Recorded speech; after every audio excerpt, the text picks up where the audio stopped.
બ્રહ્મોસથી S-400 સુધી operation સિંદૂરથી પ્રેરિત ગણેશ પંડાલ ભારતની લશ્કરી શક્તિનું પ્રદર્શન કરે છે.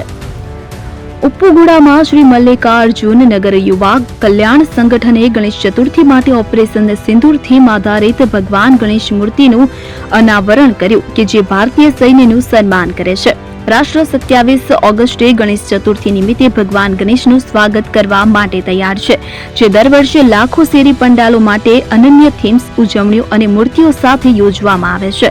સ્વતંત્રતા દિવસના મહિનામાં જ આ તહેવાર આવે છે, જે દેશભક્તિના ઉત્સાહ સાથે અને ભારતના સશસ્ત્ર દળોની બહાદુરી અને સ્થિતિસ્થાપકતાને માન આપવા માટે આવે છે.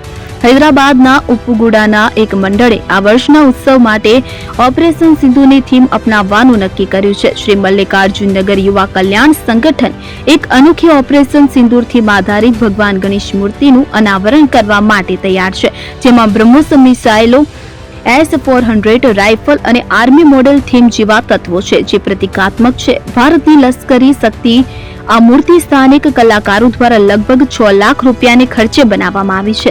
મંડળ દ્વારા જાહેર કરાયેલી વિગતો મુજબ મૂર્તિ સાથે ભારતના લશ્કરી ઇતિહાસની મુખ્ય ઘટનાઓને પ્રકાશિત કરતા પોસ્ટરો હશે, જેમાં પ્રથમ ભારત પાકિસ્તાન યુદ્ધ 1947, બીજું ભારત પાકિસ્તાન યુદ્ધ 1962, બાંગ્લાદેશ મુક્તિ યુદ્ધ 1971, કારગિલ યુદ્ધ 1999, ઉરી હુમલો 2016, પુલવામા હુમલો 2019 અને તાજેતરમાં કરવામાં આવેલ ઓપરેશન સિંદૂર 2025નો સમાવેશ થાય છે. આ પ્રદર્શનનો હેતુ ભક્તોમાં દેશભક્તિ અને રાષ્ટ્ર ગૌરવની ભાવના જગાડવાનો છે.